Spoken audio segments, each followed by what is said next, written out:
Raytheon Missiles and Defense is marking its 70th year in southern Arizona. This week, in partnership with Biz Tucson magazine, we are taking you inside the company to see how they've impacted aerospace and defense, as well as the Tucson community. Tonight, I'm looking into the cycle of giving back to southern Arizona. In his white lab coat, Xander Nelson looks every bit the scientist.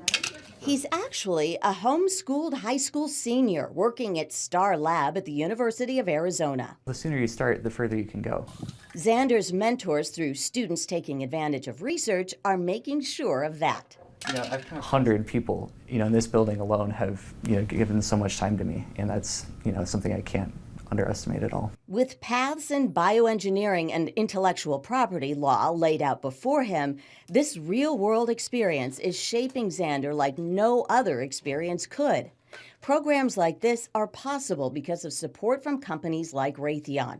And one day, Xander expects to continue the cycle with other young scientists. It's taking advantage of all of the resources that are available to you now, and then just developing yourself and being a good steward of all of those that have been given to you. With mentors shepherding kids from kindergarten to college, the sky's no longer the limit. But how can kids reach for the stars without someone to show them how? Someone like Alonso Garcia. I grew up as a Tucson kid. I'm a Flowing Wells kid, and just not having the resources and knowledgeable parents who just immigrated from Mexico. Along the way, Alonso met people who showed him what was possible. The Raytheon engineer promised to do the same for the next generation, and he's made good on that promise for 23 years. And yeah, we bring in Hispanic female engineers or Hispanic male engineers, African American engineers, and then they start talking about the deep side. Hey, I struggled with testing, or I struggled with this particular topic. Here's what I did. Here's what you need to do so that it doesn't become an obstacle. Alonso describes Raytheon's volunteer opportunities as a vast menu with just about anything you'd want to order. He says for many employees, giving back is a hobby. When students see themselves in Raytheon workers like Alonso, it makes engineering accessible.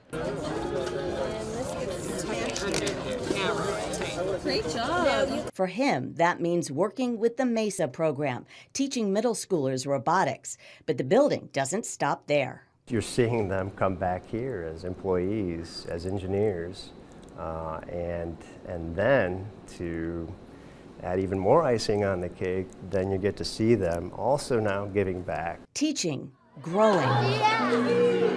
Continuing the circle Raytheon has cultivated for 70 years to secure another 70 and beyond. Talk about full circle. I mean, that you can't ask for anything better than that.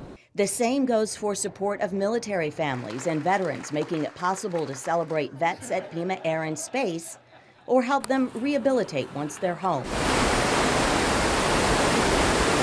You've got this beautiful environment and peace and quiet. I brought absolutely no electronics with me. I've got no cell phone, I've got no music, I've got no headphones, I've got nothing. So all you can hear, is the stuff in your head and work that out that you've been maybe trying to avoid. There's no avoiding out here. Just a couple of the hundreds of programs running on Raytheon investments. Call it corporate responsibility built by thousands of volunteers and hundreds of millions of dollars. But here in our beautiful corner of the desert, it's also about being neighborly, connecting where employees live and work, ensuring a future we can only imagine. And you can learn a lot more about Raytheon and their history in the Tucson region, all in the spring edition of Biz Tucson magazine, available in local grocery stores and Barnes & Noble now, or sign up for a subscription online at biztucson.com. We're right back.